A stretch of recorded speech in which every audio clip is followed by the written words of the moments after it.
In the top stories, Prime Minister Harris reports that his meetings in Trinidad and Tobago were successful. Guyana's opposition rejects the state media's offer of free airtime. And the Conservatives have surprised election watchers with a convincing win in UK elections. Good afternoon and welcome to the ZIZ Midday Newscast. Today is Friday, 8th May 2015. I'm Jason Davis. First on the national scene, Prime Minister the Honourable Dr. Timothy Harris was among regional and international leaders who came together to discuss the future of the Caribbean in Trinidad from May 5 to 7. The forum brought together political leaders, academia, private sector leaders, civil society and policymakers to engage in debate and discussion under the theme Disruptive Thinking, Bold Action, Practical Outcomes. According to a statement, organizers of the forum recognized that in order to chart a new course for the region, there is pressing need to increase knowledge, skills, attitudes, and capabilities of the population, especially the youth, in order to stimulate innovation, invention, ideas, and entrepreneurship. Dr. Harris said the conference was stimulating and instructive as many ideas emerged about how policies can be better shaped to advance the region in good governance, trade, healthcare, education, and entrepreneurship. While in Trinidad and Tobago, Dr. Harris held discussions with a number of Japanese and Canadian diplomats, the Vice Chancellor of UWI, the University of the West Indies, Hilary Beckles, Executive Director of the Caribbean Public Health Agency, or CARPHA, Dr. C. James Hospedales, CARICOM Secretary General, Ambassador Erwin LaRocque, and the Secretary General of UNCTAD, and other dignitaries. The Clarence Fitzroy Brand College and the National Commission for the United Nations Educational, Scientific and Cultural Organization, or UNESCO, are working together to empower young people to become ambassadors for climate change. The program was launched today under the theme Exploring and Understanding the Basic Science and Social Impacts of Climate Change Through Education for Sustainable Development. Delivering the project overview, Director of Employee and Program Development at CFBC, Dr. Leighton Narain, said the goal is to involve youth in issues about climate change and the environment through practical sessions, including debates. Secretary General of the National Commission for UNESCO, Antonio Maynard, noted that climate change is the biggest threat to the planet and stressed the importance of involving young people in this issue. Other speakers at the launching ceremony included President of the Clarence Fitzroy Brand College, Dr. Kelvin Daly, and Minister of Education, the Honourable Sean Richards. In other news today, youth aged 16 to 35 will face judges in the Vibesing St. Kitts and Nevis Spoken Word Challenge Finals. The final Vibesing Spoken Word Challenge, hosted by the Caribbean Development Bank, will be held at Sweet Lime in Basse-Terre. The 11 finalists will each present a 3 to 4 minute piece on the theme Creative Industries and Youth, Unleashing Potential and Growth. The finalists are Richard James Galloway, John L. Irish, Quinn Martin, Merville Nisbet, Sanjay Keynes, Simona Hutton, Richie Gums, Jehan Williams, Cadiz Hendrickson, Creos Richardson, and Carissa Willett.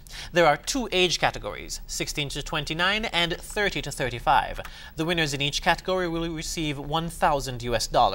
Finalists will be assessed based on creativity, message content, and appropriateness to the theme, as well as coherence in structure and overall presentation. From May 10 to 17, the public will have the opportunity to vote for their favorite performer on the Vibesing Facebook page at www.facebook.com/CDBVibesing, and that's spelled VYBZING. The contest challenges youth to use the spoken word art form to share their vision of the Caribbean in 2040, identifying problems to be overcome and recommending solutions to promote the potential of the region's creative industries. On the regional scene, with 3 days to go before Guyana's general elections, the opposition coalition has rejected an offer by the state-operated media, NCN, of 10 minutes of free airtime. They would be required to pay for time exceeding the free allotment. The opposition says for free and fair elections to occur, there must be free access to the media, particularly state media, which is paid for by taxpayers. The coalition said it received a letter from state broadcaster NCN saying it would provide 10 minutes for free political broadcasts to be aired on television, and that any additional time for other broadcasts would be treated as a commercial arrangement. However, this has been rejected. In a statement, the coalition said that over the last 3 months, the incumbent People's Progressive Party, the PPPC, was able to use the immense reach of NCN to out-message the opposition. APNU plus AFC said they were not given equal time, and because of the unfair distribution of broadcasting licenses, citizens continue to be inundated with pro-PPPC messaging. The coalition said that it has been reliably informed that NCN plans to air live the PPPC's final rally at Lusignan this Saturday. The coalition noted that after the 2011 elections, observers from the Organization of American States cited the disparity and lack of access to the state-controlled media as an area of deep concern, and one that had to be corrected if there were to be free and fair elections in this country. The coalition noted that NCN is a government entity that is funded by the Guyanese taxpayers and tasked with a mission to disseminate information to the people of Guyana, but the PPP has instead used it as a propaganda arm and has been biased in its coverage of the news. As the largest political grouping in the country, APNU plus AFC sees the allotment of 10 minutes as totally disrespectful and a continuation of NCN's policy of unfair and unbalanced reporting. The coalition registered its disappointment in the management and operation of NCN, the state broadcaster. Internationally, David Cameron's Conservatives have defied expectations and are heading towards a slim parliamentary majority amid a devastating night for the Labour Party and the Liberal Democrats. In Scotland, the nationalist SNP completed a rout, taking 56 of the 59 seats in the region. Al Jazeera's Tim Friend reports. It's now almost certain that David Cameron will remain as Prime Minister. The results so far show that he will have most seats and possibly a slim overall majority.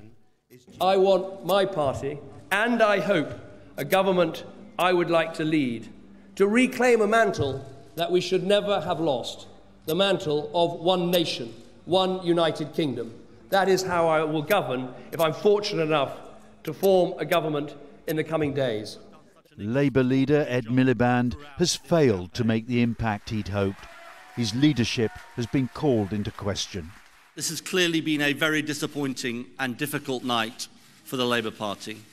We haven't made the gains we wanted in England and Wales, and in Scotland we've seen a surge of nationalism overwhelm our party. The Liberal Democrats appeared to have been punished by the voters. Leader Nick Clegg hung on to his seat, but his party is predicted to get just 10 seats, massively down from 2010. Mr. Clegg hinted he may resign his leadership. I will be seeking to make further remarks about the implications of this election, both for the country and for the party that I lead and for my position in the Liberal Democrats, when I make remarks to my colleagues in the Liberal Democrats later this morning when I return to Westminster.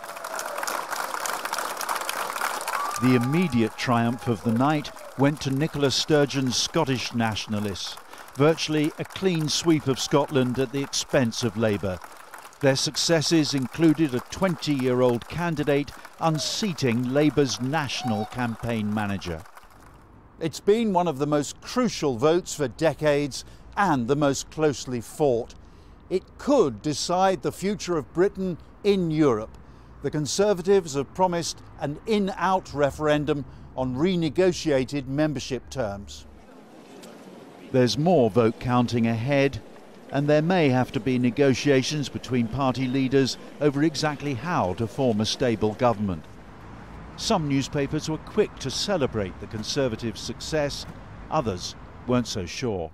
The anti-immigration UK Independence Party, led by Nigel Farage, is expected to get 2 seats, but Mr Farage himself may fail to get elected, prompting a leadership contest. It's been a night of surprises and shocks, not least the possibility of demands for another referendum on Scottish independence. Tim Friend, Al Jazeera, Westminster. Meanwhile, in light of the disastrous night for the Labour Party in Britain, who suffered a crushing defeat in the election, leader Ed Miliband tendered his resignation but vowed to fight on for Labour values. One of the election results that was no surprise was the hammering dealt out to the Liberal Democrats, but it was a disaster of epic proportions for the outgoing coalition's junior partner. The result leaves the Lib Dems with only 8 seats, back to where the Liberals were in the 1970s. Their leader, Nick Clegg, has also tendered his resignation as leader of the party. Thousands of African migrants are risking their lives to reach Europe in search of a better life. Some Ethiopians are also trying to reach the Middle East via the Gulf of Aden. Many are from poor communities and don't always find what they're looking for when they arrive. Catherine Soy reports. These Ethiopian women have just recently returned from the Middle East. They're in a safe house funded by the International Organization for Migration, and they're traumatized. According to IOM estimates, in the last 2 years, more than 160,000 migrants have been forced back home. Yoalashet Mano used a bogus employment agency to reach Lebanon and then smugglers to get her to other countries in the Middle East. On my journey back, I met someone who helped me find this place. I told him I had been mistreated abroad. I'm glad I'm home, but I don't know what the future holds. When they're stable enough, they'll be enrolled in government-funded programs like this one. Ethiopians with good business ideas are given space in state buildings and loans to grow their trade. Every citizen here needs to know that there are a number of options. As you know, Ethiopia is one of the fastest growing countries. This growth creates opportunity for job seekers. But the business programs are more in urban areas, yet a bulk of Ethiopians are poor farmers who live in the countryside. They're preparing for the planting season in June. The government says it gives them seeds, fertilizers and advice on markets, but the population is growing fast. We don't have enough land. I have rented this space from an older farmer, and I had to sell my ox to afford it. Now many are abandoning agriculture and heading to crowded centers like Kemise in the north, where life is equally tough. Many young people leave their homes. They come to places like this to try and make a living. But those we talked to here told us that they hardly get enough money to support their families. On a good day, Habtam Wayaleo makes $5 by getting people around town. He's tried everything else, including going to Saudi Arabia. People go to other countries for different reasons, but mostly because they don't see a future here. Few succeed in those countries.